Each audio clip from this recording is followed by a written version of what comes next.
Let's talk about the Python security tool that we'll be building in this section. And this tool is going to be a command line tool, meaning that its interface is going to be a command line interface, or what's known as a CLI. If you've ever used something like Heroku, you've already used the CLI. If you do work in a terminal, that's what the user interface there is called, a command line interface. And most scripts and tools that are used for this kind of work are CLI based, or at least have a CLI element, because that's an easy way to interact with the underlying processes and systems on especially Unix oriented and Linux flavored systems, like anything on Amazon or any of the other cloud providers, or even the servers that people have in data centers. And nowadays it's a lot easier to also access the command line or the command line terminal on your personal devices as well, especially on things like laptops and desktops. A little more difficult on something like a tablet, but it can be done because a lot of those are Unix or Linux based under the covers. We are also going to be talking about argument parsing. Argument parsing is important in a command line tool because we want to be able to provide input to it. Since this does not have a graphical user interface, there's no form for us to fill stuff into, there's nowhere to drag things, there's nothing to really click around in. So the way that we do input to a tool like this is through the passing of arguments on the command line, where we call it.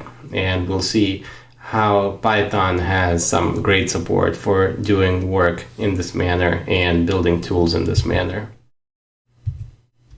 We're also going to talk about validation, and that's going to come into play when we pass input to the tool, and we want to make sure that it only does processing on valid input and correctly messages to the user if the input provided has been incorrect. And there's going to be some document parsing, and all this means is that since we'll be doing some analysis, we want to be able to take a document, in this case an HTML document, and parse it into an object that Python can go through and understand. And in order for that to work, we'll need to import some libraries and some functionality and arrange those in the right sequence so that it can do some parsing, some processing on a HTML document before we can run our checks.